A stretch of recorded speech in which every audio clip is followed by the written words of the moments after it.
Hello, class. Okay. Um, I filmed this first example on the part 2 of the notes, and my phone cut off, and it did not record most of it. So I'm gonna just go over it again. You might want to stop and just copy it all down, and then start it back up as I'm going over it so you can understand it. Okay, so we're again comparing two similar solids. Two solid figures, three-dimensional figures, to see if they're similar. Just like we did yesterday, we've got to compare the dimensions that are corresponding. So we've got cylinders here. We have dimensions. This is the height, 54 yards is the height of the cylinder, and then the radius of the base is 30 yards. And for the smaller cylinder, the height is 27 yards and the radius is 20 yards. So we're going to compare those. So we've got 54 yards here and 27 yards here. 54 over 27, the left over the right. Well, that gives us 2. 54 is twice as much as 27. Well, when we compare 30 and 20, we can already know that 30 is not twice as much as 20. So we know they're not going to be similar, but let's compare and find out our actual number. So 30 divided by 20 is 1.5. So 2 and 1.5, those are not the same. Therefore, these cylinders are not similar. And they do not have a scale factor. Okay, the next example, and this is the last example for this part, and we're talking about spheres here. So I was in the middle of drawing this sphere.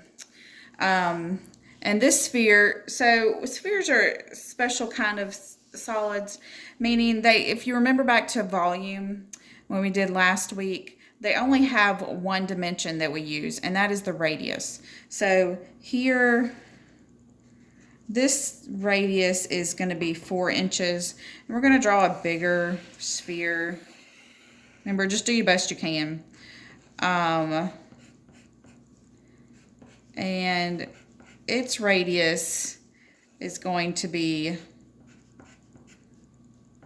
20 inches. Okay, so you might say, well, if we compare these, well, how are we going to know if they're similar? We don't have another ratio to compare it to.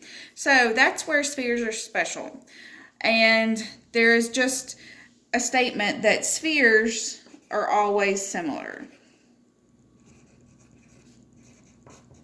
So it's not exactly a trick question, but if you have a question that asks, when you're talking about two spheres or two balls, are the figures similar? Well, yes, they're always going to be similar. So we just have to find the scale factor.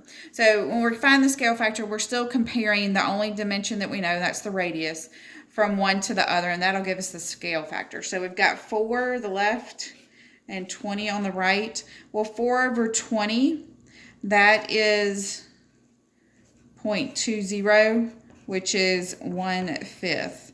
So this is our scale factor. What it's saying is this sphere on the left is 1/5 the size of this sphere on the right. Or if you look at it this way, the one on the right is 5 times as big as the one on the left.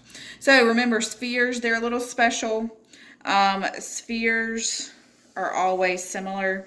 So you already know they're similar, so you're just going to compare the radius, each radius, to find the scale factor. Okay, that's the end of these notes. They're really short. If you have any questions, please let me know, and I will have a review up for you guys tomorrow. Y'all have a great day.